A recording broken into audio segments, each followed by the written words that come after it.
Pour moi, c'est une façon de créer un projet sans suivre forcément des normes ou des règles. Je prends pour moi, c'est vraiment des cartes en main, des clés en main pour pouvoir faire quelque chose. Et donc avoir une plus grande liberté de création pour le coup. Une sorte de super bon outil pour penser le design, pour penser l'innovation. De recommencer, de modifier jusqu'à ce qu'on arrive à ce qu'on veut.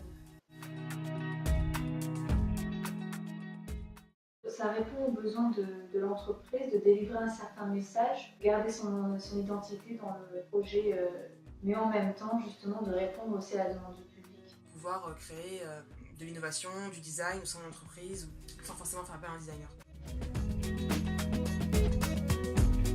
Parce que tu vois, quand Dieter Rams l'a fait, ça avait un côté hyper innovant, c'était hyper intéressant.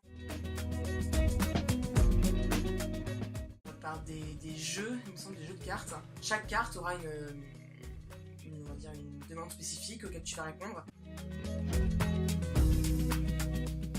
Je pense qu'en termes d'avantages, c'est justement cette liberté de pouvoir proposer un produit, de pouvoir le modifier, avancer petit à petit. Le coaster entre guillemets dans les écoles de design, c'est le fait que toute une génération de designers qui sont pas forcément sortis d'école de design, qui ont forcément la créativité que tu devrais avoir en design. C'est qu'en fait c'est plus le designer qui pense, c'est un outil qui va penser pour toi.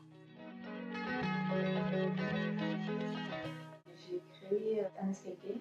Donc justement, je l'ai utilisé en créant le flyer et la partie sur le site internet, la partie vraiment escape game où on allait réserver la partie. Il a fallu penser un petit peu au visuel, au design, aux couleurs. Donc c'était cette liberté, j'avais pas de date butoir. C'est au fur et à mesure qu'on avançait, il y a des choses qui se rajoutaient ou qui se supprimaient. Donc on l'a vraiment utilisé sur toute la partie de création de ce nouveau projet.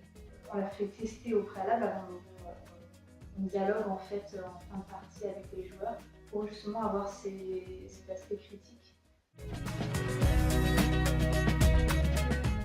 Je pense que oui, parce que la preuve, ça a très bien marché. Moi, j'ai pas senti de pression, ce qui m'a donné vraiment la liberté d'essayer plein de choses différentes.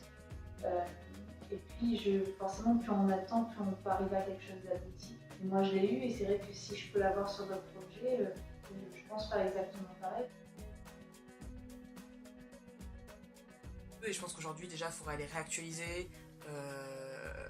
Et c'est trop compliqué maintenant.